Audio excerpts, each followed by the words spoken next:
Good morning प्यारे बच्चों। आशा है कि आप सभी लोग अपने घर में स्वस्थ हैं, सुरक्षित होंगे। बच्चों, आज मैं लाइब्रेरी गतिविधि के अंतर्गत आपके साथ स्टोरी रीडिंग गतिविधि कराने जा रही हूँ। आज की हमारी कहानी की किताब का नाम है लाल बादाम।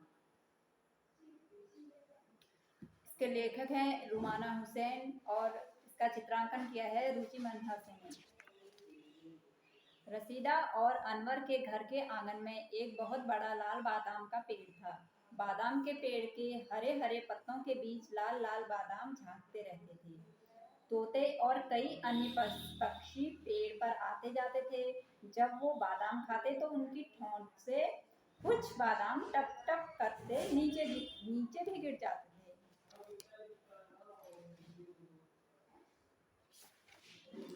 अम्मी तोतों से बड़ी परेशान थी। उन्हें न उनकी टेंटें पसंद थी, न उनका बादामों को आंगन में गिराना। मगर बच्चों को यह हरे हरे तोते, उनकी आवाज और उनका पक्के पक्के बादामों को गिराना सभी कुछ अच्छा लगता था। रसीदा और अनवर अक्सर अम्मी से कहते थे कि उनको तो तोतों का शुक्रिया अदा करना चाहिए, मगर वह उल्टा उनको कोसती हैं। बच्चे अम्मी की आंख बचाकर आंगन में गिरे बादामों को चट कर जाते। अम्मी उन्हें हर वक्त बादाम खाने से मना करती थी। अम्मी ने उन्हें बिना धोए बादाम खाने से भी मना किया हुआ था। अम्मी कहती थी कि अगर बादाम खाने ही हैं तो सड़े गले कीड़े वाले बादाम तो बिल्कुल मुंह में नहीं रखने चाहिए। तुम दोनों के पेट में कीड़े पल रहे हैं, बड़े बड़े इतने लंबे लंबे कीड़े।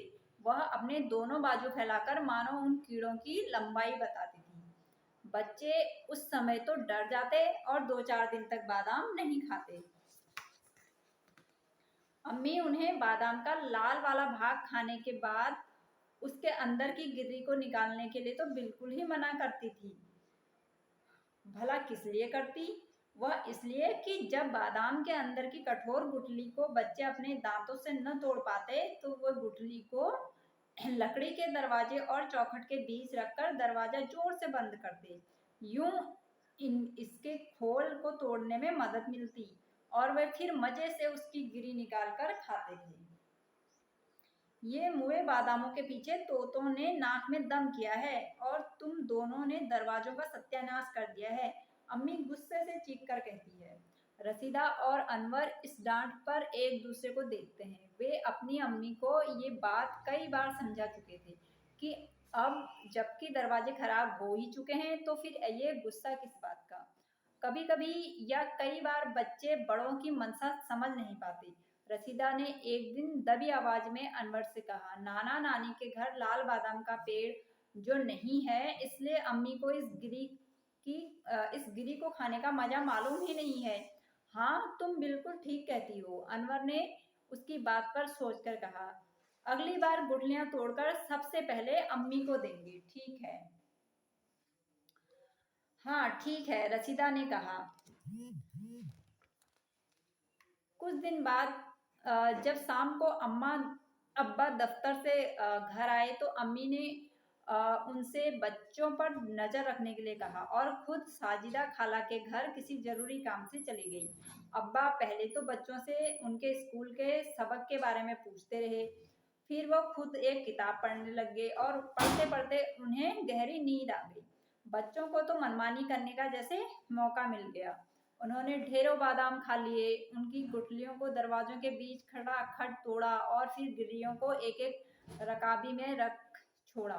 फिर वो अम्मी के घर आने का इंतजार करने लगे ताकि गिर्रियों को उनके सामने पेश किया जाए। जब अम्मी वापस आई तो अब्बा भी जाग गए।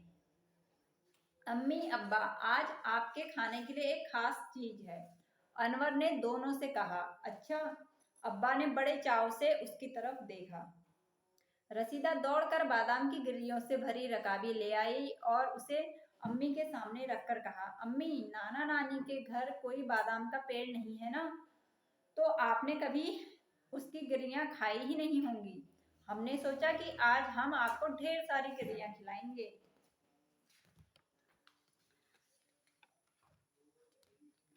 हाँ खाइए खाइए अब्बा, आप भी खाइए, देखिए कितने मजे की हैं ये।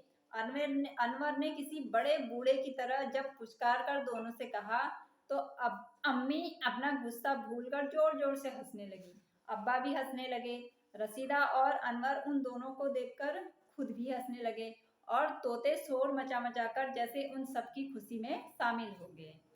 तो बच्चों जैसे इन बच्चों ने लाल बादाम के बारे में अपनी कहानी बताई है, इसी तरह आप लोगों के वहाँ भी जो भी फल-फूल होते होंगे, आप उनसे जुड़ी कोई कहानी हमें बताना चाहेंगे? धन्यवाद।